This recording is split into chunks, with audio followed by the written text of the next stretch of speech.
This is Korean News for May 16, 2022. A civic group has filed a complaint with the police against the Democratic Party members, including Woo Sang-ho, Song Young-gil, and Yoon Ho-young, on suspicion of sexual favors in Vietnam and abetting. The People's Livelihood Countermeasures Committee announced on the 16th that it had filed a complaint with the Anti-Corruption Public Crime Investigation Division of the National Investigation Headquarters of the National Police Agency on the 15th on charges of bribery, abuse of power, and violation of the Constitution and the Youth Sexuality Protection Act.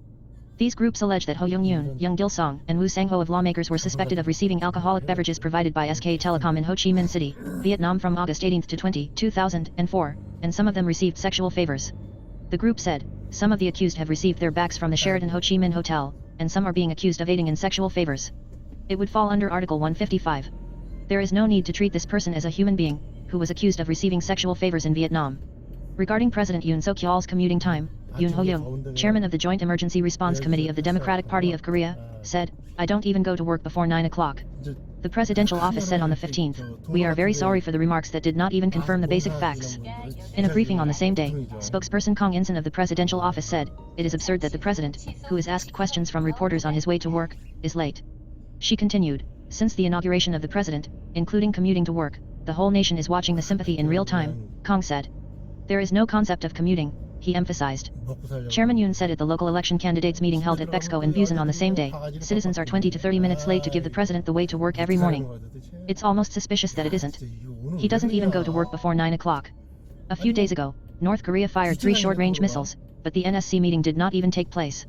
After receiving the report, the president said that he just left work at 6 o'clock, he said. Regarding this, spokesperson Kong said, some reports that he left work early during the missile provocation were fake news. The president received reports from the Oval Office until later that day. Chairman Yoon is well aware that it is a lie. It is difficult to understand that the Democratic Party, which has experience in power, made a false claim even though it was clearly aware of this situation, said Kong. We hope that the opposition parties will also help in the management of state affairs based on their experience in power. Moon Jae-in, whom Kim Yo-young of North Korea called a boiled Play-Doh head, goes home after retirement and is being vilified by civic groups every day. On the 15th, former President Moon Jae-in said, "When I return home, the noise from the loudspeakers and the anti-speech of profanity are breaking the peace and freedom of Sunday in a small rural village." Former President Moon Jae-in said on his Facebook page on the same day, "I had a bowl of Naeng Myeon for lunch at Wonsan Myeonok, an old Naeng Myeon restaurant in Yangsan on the way back from Mass at Deokjai Cathedral in Yangsan." Former President Moon said, "I'm sorry, residents of Pyeongsan Village.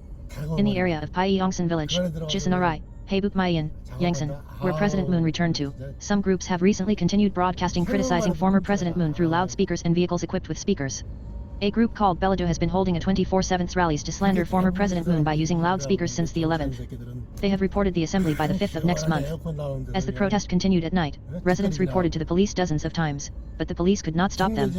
A police official said, "It is difficult to stop the group that criticizes Bellado, that is, Jeolado, because they are holding an assembly without violating the noise standards stipulated in Article 14 of the Enforcement Decree of the Gypsy Act by mobilizing their own silencers. For this reason, it seems that former President Moon directly urged restraint." Some say that the mention of anti-intellectuality is interpreted as expressing uncomfortable feelings toward the Yoon Suk-yeol government, which neglects the assembly.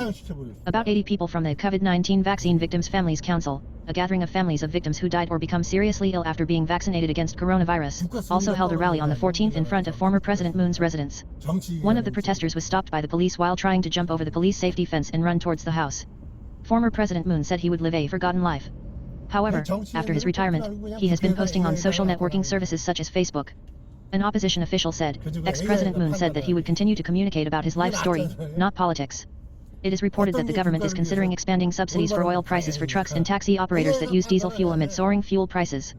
According to the Ministry of Strategy and Finance and the Ministry of Land, Infrastructure, and Transport on the 15th, the government is considering a plan to announce a plan to ease the burden of transportation companies such as trucks as one of the measures to counter the livelihood economy, as soon as it is announced later this week.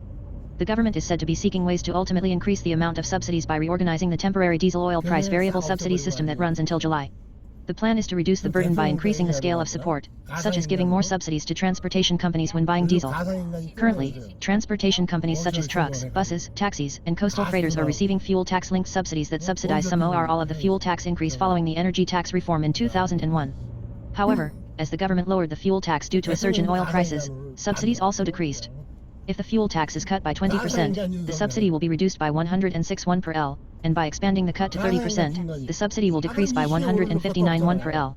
Recently, the price of diesel has skyrocketed due to the shortage of diesel stock in Europe and other countries, and the supply shortage of petroleum products due to the Russian invasion of Ukraine. According to the Korea National Oil Corporation's Oil Price Information Service, OFINET, as of this morning, the average price of diesel at gas stations nationwide is 1,65.461 per liter. In addition to the fuel tax cut, the price of oil has increased as the price of diesel has surpassed that of gasoline. Truck operators are of the view that they should pay subsidies linked to fuel taxes at the level before or when the fuel tax is cut by 20%.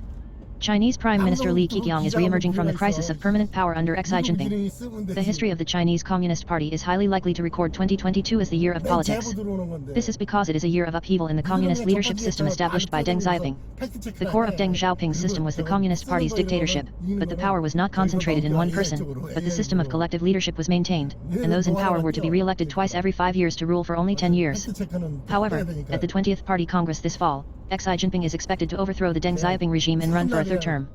As the collective leadership system fades, it is reorganized into a structure in which power is concentrated on one person, Xi Jinping. For the Chinese Communist Party, this is a big change that is close to the dawn of heaven. This is why all eyes of the Chinese Communist Party are directed towards the Party Congress. Xi Jinping's long-term reign scenario, which seemed likely to be on a solid road, had a major negative effect. The economic situation is deteriorating. The Chinese people tacitly agreed that they would not challenge the Communist Party's undisputed power if there were jobs and a place to stretch out and lie down. The Communist Party maintains power in exchange for prosperity for the middle class. This is why the leadership of the Communist Party is paying close attention to economic report cards such as growth rate, unemployment rate, and inflation. However, in a sensitive time ahead of the Fall Party Congress, the Chinese economy is shaking like a candle in the wind. When the economy crashes and people's lives become difficult, the legitimacy of President Xi's long-term tenure is bound to be shaken. A bigger problem is that this deterioration of the economic situation was caused by the zero-corona policy, which is considered one of Xi Jinping's greatest achievements. China is in a dilemma where the economy needs to be saved but cannot give up on the zero-coronavirus. First, let's take a look at the current situation of the Chinese economy. A grim diagnosis emerges from within the CCP. Premier Li Keqiang said at a State Council meeting held on the 11th that the downward pressure on the economy in April has increased further due to the impact of the new Corona-19 spread and unexpected changes in the international situation. The economic commander admitted that the Chinese economy was in trouble. In particular, the Chinese government has been using the vague expression of international and domestic environmental changes when talking about the cause of the economic deterioration, but Premier Li Keqiang explicitly mentioned Corona-19 at this meeting for the first time.